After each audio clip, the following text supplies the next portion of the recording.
असतात आणि दोन्हीचा राग शांत झाल्यानंतर आपोआप त्या संकटामध्ये तोडगा निघतो. त्या टायमाला अर्जुनाने अशी प्रतिज्ञा केल्यानंतर दुसऱ्या दिवशी युद्ध सुरू झालं आणि युद्धामध्ये दोन्ही बाजूने महाराज दोन्हीकडून वीर एकमेकावर फुटून पडले. आता अर्जुनाने मी जरासंधाचा दिवस असताना जाईपर्यंत वध करील, नाहीतर मग मी काय करील, चित्ता रचवील आणि चित्तेमध्ये माझा देह समर्पण करून टाकील, अशी अर्जुनाने प्रतिज्ञा केली होती. परंतु त्यांचे गुप्त हेर असतात. आता आपण म्हणतो आपले जे दात आहे आणि होत आहे, दातच हे वाटाला खात असतात. आपण म्हणतो आपला घरचाच चोर झाला, म्हणजे घरात बी आपल्या हेर असतात, आपल्या घरातली गोष्ट बाहेर जाते. तसं त्यांचे हेर होते, दुर्योधनाचे काही हेर होते. ते त्यांनी सांगितलं की अर्जुनाने अशी अशी प्रतिज्ञा केली. तेव्हा त्यांनी महाराज त्या जरासंधाला त्या चक्रव्यूहामध्ये आत घेतलं आणि त्या अर्जुनाची आणि त्याची भेट होऊ देईना. तेव्हा अर्जुनाला तो सापडेना.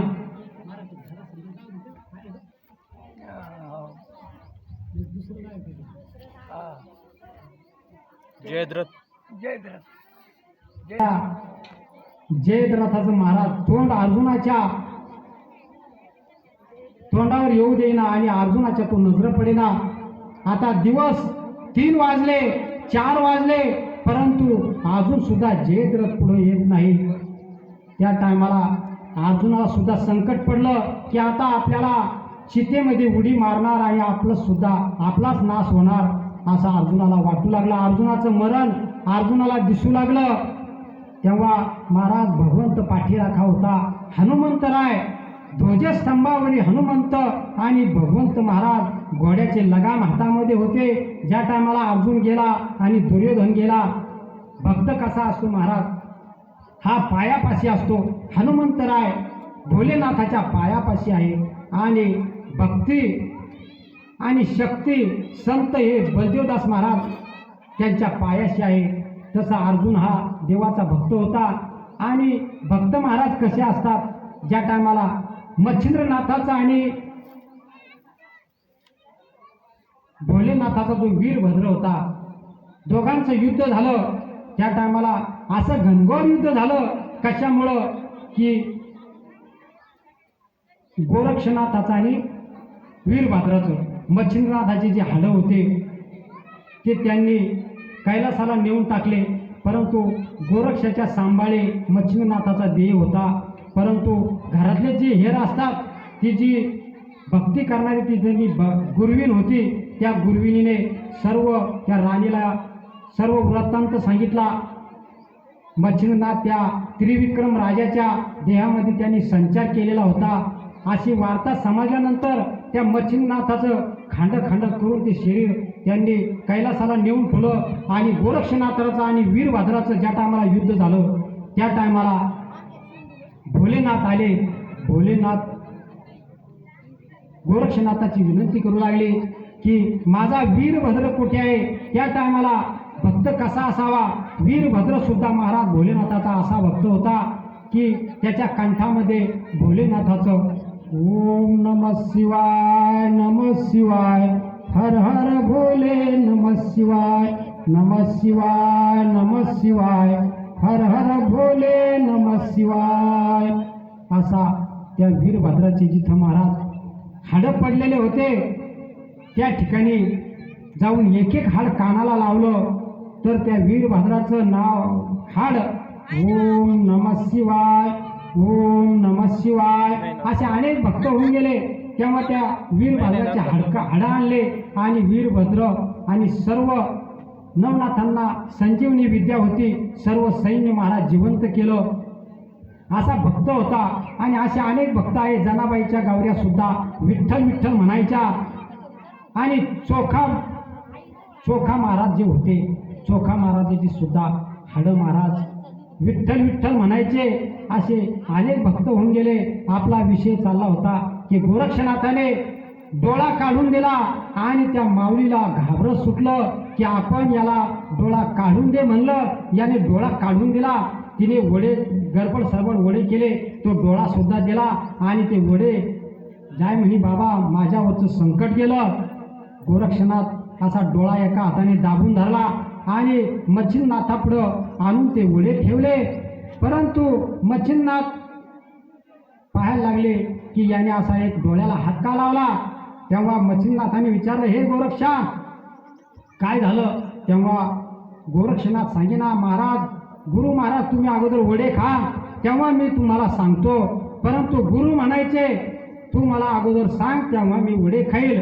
पण गोरक्षनाथाला वाटलं आपल्या डोळ्याचं रक्त त्यांना किळस येईल आणि ते वडे खाणार नाही, तेवढंच आपल्या कर्मामध्ये आपल्याला पाप मिळेल आणि ते पाप आपल्याला फेडावं लागेल. परंतु मच्छिंद्रनाथांनी सांगितलं काही हरकत नाही, तू मला सांग नंतर मी वडे खाईन.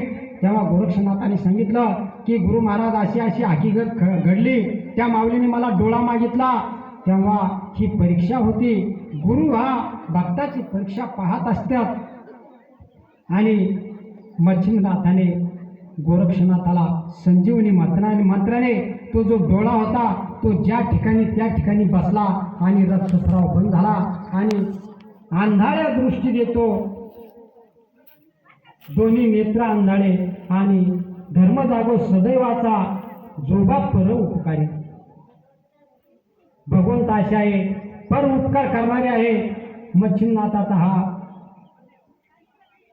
अवतार देवाचाच होता, गोरक्षनाथाचा सुद्धा अवतार देवाचाच होता. मच्छिंद्राने बोध गोरक्षाशी केला, गोरक्ष वळला गहिनी प्रती. ज्या टायमाला गोरक्षनाथाला मंत्र दिला, सिद्धी मंत्र, आणि त्याचं घोकण चालू असताना गोरक्षनाथाने असा कर्दम म्हणजे चिखलाचा पुतळा तयार केला. परंतु त्या मंत्राच्या साह्याने त्या चिखलाच्या गोळ्यामध्ये जीवदशा निर्माण झाली आणि तो गहिनीनाथ गोरक्ष वळला गहिनी प्रती. आणि गहनी प्रसादे निवृत्ती दातार ज्ञानच देवा सार चोजविले.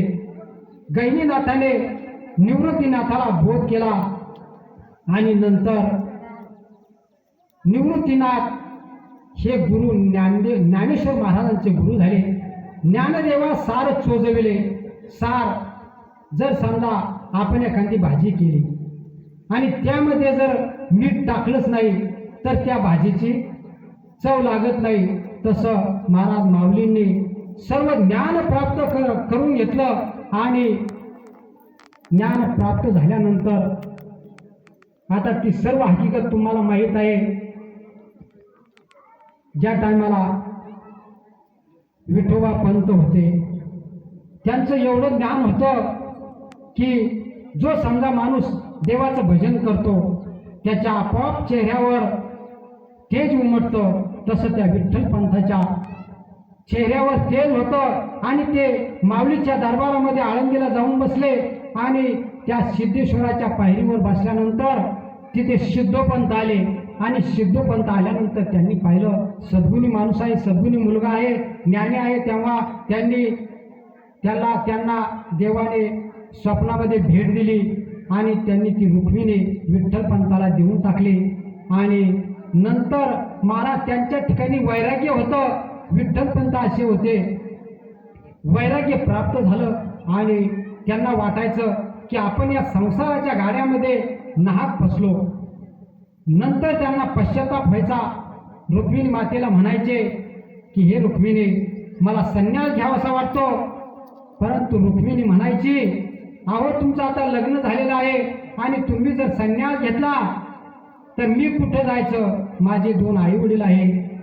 तेव्हा रुक्मिणी टचा रडायची महाराज. परंतु 4-2 दिवस झाले की पुन्हा विठ्ठल पंत म्हणायचे की हे रुक्मिणी मला संन्यास घ्यावासा वाटतो. तेव्हा रुक्मिणी मातेने रागाच्या भऱ्यात बोलल्या गेल्या की जा तुम्हाला संन्यास घ्यायचा तर जा संन्यास घ्या. असं म्हटल्यानंतर त्यांना सुद्धा आनंद झाला महाराज. आणि जसे उठले त्यांनी काशीचा मार्ग धरला. काशीमध्ये त्यांनी एक गुरु केला. गुरुला ते खोटं बोलले आणि त्यांनी गुरुची ज्ञान प्राप्त केलं. आणि नंतर महाराज रुक्मिणी मातेची आणि ती जे गुरु होते ते असे भिक्षा मागित मागित त्या गावाला आले आळंदीला, आणि त्या सिद्धोपंथाच्या त्या पायरीवर बसले. तेव्हा रुक्मिणी मातेने त्यांचं दर्शन घेतलं, आणि दर्शन घेतल्यानंतर रुक्मिणी मातेने सांगितलं, त्यांनी आशीर्वाद दिला, अष्टपुत्र सौभाग्यवती. तेव्हा रुक्मिणी मातेने सांगितलं की महाराज तुम्ही मला हा आशीर्वाद दिलेला आहे, परंतु माझे जे पतिदेव आहे ते पतिदेव महाराज त्यांनी संन्यास घेतलेला आहे. तेव्हा त्या गुरुनी सर्व वर्ण विचारलं, कसा आहे, वर्णाने कसा आहे, गोरा आहे, काळा आहे, त्याच्या अंगावर काय खून आहे. तेव्हा रुक्मिणी मातेने सांगितलं वर्णाने सावळे आहेत आणि त्यांच्या त्या दंडावर आहे त्या एका ठिकाणून अशी दिवी आहे, दिवी असा चट्टा थोडा अशी खून सांगितल्यानंतर त्या गुरुच्या ध्यानात आलं की हाच माणूस आहे. त्यांनी आपलं जे विठ्ठलपंत नाव होतं ते बदलून टाकलेलं होतं आणि त्यांनी दुसरंच नाव ठेवलेलं होतं. तेव्हा गुरु माघारी गेले. मधल्या कोणत्याच गावी त्यांनी मुक्काम केला नाही, आणि काशीला गेल्यानंतर त्यांनी सांगितलं उभा राहा. तेव्हा त्या विठ्ठलपंथाला उभं केलं आणि त्यांच्या सर्व खुणा पाहिल्या. मग गुरुनी सांगितलं तुझं नाव विठ्ठलपंत आहे, तू आळंदीत राहत आहे. तेव्हा त्यांनी कबूल केलं आणि महाराज मला क्षमा करा, जर शिष्याकडून जर काही अपराध झाला तर माणसाने क्षमा मागावी. कोणताही अपराध घडो, कितीही मोठा अपराध असो महाराज, अपराधाला क्षमा आहे आणि क्षमा मागावी. तेव्हा त्यांनी क्षमा मागितली आणि गुरुचा आशीर्वाद बरोबर असल्यामुळं त्यांच्या पोटी महाराज भगवंताने जन्म घेतला. विठ्ठलपंत घरी आल्यानंतर त्यांना महाराज निवृत्ती, सोपान, ज्ञानेश्वर महाराज आणि मुक्ताबाई असे 4 मुलं झाले. आणि सर्व मुक्ताबाई ही आदिशक्तीचा अवतार.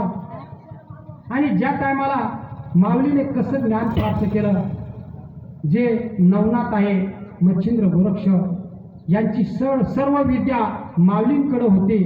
ज्या टायमाला आता माऊलींना जे लोक होते, देव आले परंतु देव त्यांना कळाले नाही.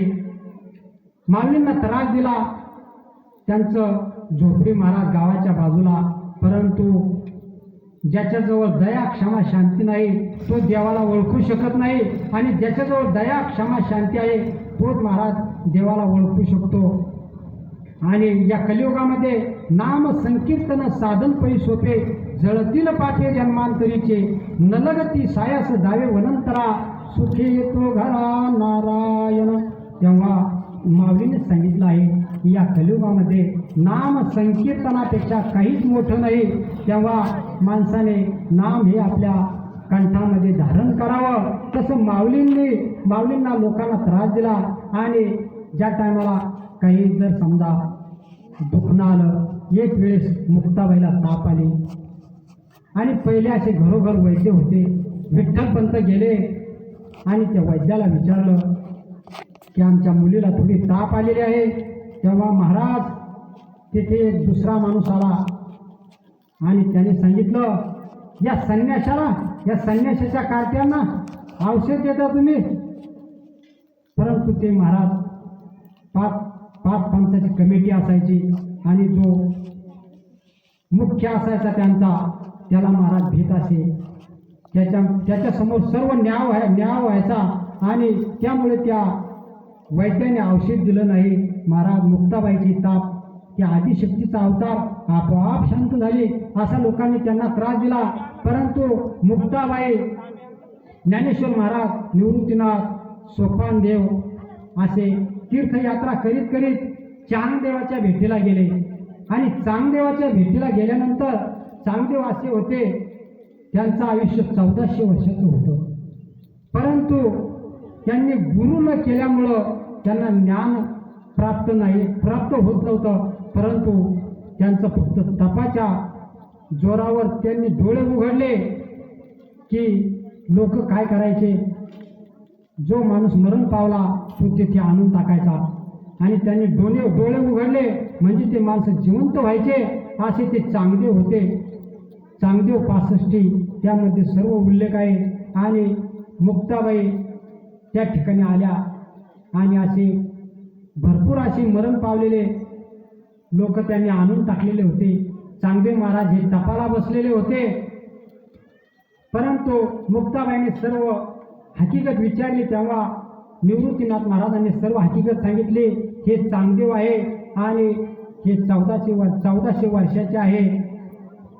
तेव्हा आणि हे काय करतात मुक्ताबाईंनी विचारलं. तेव्हा माऊली निवृत्तीनाथ महाराजांनी सांगितलं, यांनी डोळे उघडले की हे सर्व लोक झोपेतून उठावे असे उठून बसतात. तेव्हा मुक्ताबाईने महाराज निवृत्तीनाथ महाराजांना सांगितलं, मी उठविते म्हणे यांना. तेव्हा मुक्ताबाईने एक हाडूक घेतलं आणि ते हाडूक त्याच्यावर संजीवनी मंत्र जप केला आणि ते सर्व त्या मरण पावलेल्या माणसावर फिरवलं. सर्व माणसं झोपेतून उठावे तसे महाराज 7 वर्षाची मुक्ताबाई चिमुकले. तिने सर्व माणसं उठून बसले आणि ते आपल्या तीर्थयात्रेला चालते झाले. आणि ते जे हाडूक होतं मुक्ताबाईच्या हातात ते कुत्र्याचं होतं. ते असं फेकून दिल्यानंतर कुत्रं सुद्धा जिवंत झालं आणि ते तिकडंच पळून गेलं. आणि नंतर चांगदेव उठले आणि चांगदेवाने विचार केला की या गावामध्ये कोणीच मरण पावलं नाही. तेव्हा त्यांना त्यांच्या सेवकांनी सांगितलं, 4 भावंडा ते आले होते, निवृत्ती, सोपान, ज्ञानदेव आणि मुक्ताबाई. आणि त्या मुक्ताबाईने ही सर्व माणसं उठविले. चांगदेवाला कळाल्यानंतर चांगदेवाने महाराज विचार केला की आपण त्यांच्या भेटीला जाऊ. परंतु चांगदेवाने पत्र काढलं, परंतु चांगदेवाला त्याच्यामध्ये काही साष्टांग नमस्कार लिहिता येईना, दंडवत लिहिता येईना, काहीच लिहिता आलं नाही. कारण की चांगदेव महाराज हे कोरडे होते आणि त्यांनी ते पत्र पाठवलं. ते कोरं होतं आणि ते पत्र मिळाल्यानंतर त्यांनी विचार केला की हे पत्र कोरं का आहे. मुक्ताबाईने विचारलं, कोणाचं पत्र आहे. त्यांनी सांगितलं, चांगदेवाचं आहे. तेव्हा मुक्ताबाई म्हटल्या की याच्या ज्या जटा आहे त्या भुईला लोळत आहे, परंतु हा चांग्या कोरडा आहे. कारण की पत्र हे कोरं होतं. आणि चांगदेवाने भेटीची इच्छा केली. चांगदेव महाराज वाघावर बसून आले. सापाचा चाबूक होता. आणि आल्यानंतर ते जे गावातले त्यांचे जे माणसं होते चांगदेवाचे, ज्ञानेश्वर महाराजांची त्यांची टिंगल करायचे. आणि जे ज्ञानेश्वर महाराजांचे भक्त होते ते महाराज नामस्मरण करायचे. तेव्हा चांगदेव म्हणाले, कुठे आहे तो ज्ञान्या, कुठे आहे ती मुक्ताबाई, आणि मला त्यांना धडा शिकवायचा आहे. असं म्हणतात की 4 भावंड महाराज भीतीवर बसलेले होते. आणि माऊलींनी त्या भीतीला आज्ञा केली की आपल्याला चांगदेवाच्या भेटीला जायचं. महाराज जशी भीत निघाली तशी चांगदेवाच्या भेटीला आली. तेव्हा चांगदेव महाराजांचे डोळे उघडले की आपण हा सजीव वाघ याला बंदिस्त केलं आणि आपण या वाघावर बसून आलो. परंतु यांनी निर्जीव भिंत चालवली. असा माऊलींचा महाराज चमत्कार आहे. आणि चांगदेवाची झाक उडाली आणि चांगदेवाने त्यांचे पाय धरले. तेव्हा तो 1400 वर्षाचा चांगदेव मुक्ताबाईचे पाय धरले आणि मुक्ताबाईचा गुरुपुत्र झाला. मग मुक्ताबाईने त्याला उपदेश केला. अशी महाराज भक्ती आहे. आणि ज्ञानेश्वर महाराजांना पुन्हा आणखी पुढे त्यांचे जे आई वडील होते त्यांना देहांत प्रायचित्त घ्यावं लागलं. कारण की कोणत्या आई वडिलाला वाटतं की आपल्या मुलाबाळांना सुख लाभावं, त्याकरता त्यांनी देहांत प्रायचित्त घेतलं. तरी सुद्धा महाराज जे मंडळी होते त्यांना दया आली नाही. ते माऊलींचं पीठ रगडून टाकायचे, त्यांना खायला मिळू नये म्हणून प्रयत्न करायचे. असं त्यांनी माऊलीचा छेड केला. आपल्याला देव आपल्याजवळ आहे परंतु आपल्याला कळत नाही, अशी आपली परिस्थिती आहे. आणि माऊली हे नंतर पुढे चालत असताना माऊलीने चमत्कार दाखविला, रेड्यामुखी वेद बोलविला, तरी सुद्धा त्यांची भ्रांती मिटली नाही. नंतर माऊलीच्या दर्शनासाठी एक मुलगी आली महाराज, आणि ती मुलगी सुद्धा त्या मुलीचा मुलगा झाला, असा माऊलीने चमत्कार दाखविला. आणि काही म्हणतात की देव नाही, परंतु महाराज आपल्याला झोपेतून कोण उठवतं? तो देव उठवतो. आणि एखादा म्हणतो की देव नाही, परंतु देव महाराज आपल्याला झोपेतून उठवतो आणि आपलं जे शरीर आहे ते सुद्धा देव चालवितो. आणि आपण संताकडे गेलं तर संत महाराज आपले केले कर्म झाले त्याची भोगाले, यातून महाराज आपली सुटका करतात. आपल्याला सुखाचा निस्ता आभास होतो आणि आपण कुच्चर वाट्यावर बसून निंदा करतो. आणि निंदकाचे घर असावे शेजारी, निंदेसारखं दुसरं कोणतं पाप नाही. तेव्हा आपल्याला एक एक योनी कोटी कोटी फेरा, तेव्हा लागे वारा मानवाचा. 84 लक्ष योनी फिरून यावं लागतं, आपला कर्माचं फळ भोगावं लागतं. याकरता चांगले कर्म केले चांगलं फळ, वाईट कर्म केले वाईट फळ. दान धर्म पुण्य कर्म केला तर आपलं जीवन चुटकीसरचं महाराज चांगलं होतं. आणि जर आपण वाईट कर्म केले तर आपल्याला वाईटच फळ मिळतं. आणि इथपर्यंत प्रवचनाला विराम देतो. पुंडलिकावरती हरिविठ्ठल श्री ज्ञानदेव तुकाराम खंडनाथ भगवान की जय. माऊली ज्ञानेश्वर महाराज की जय. भोलेनाथ भगवान की जय.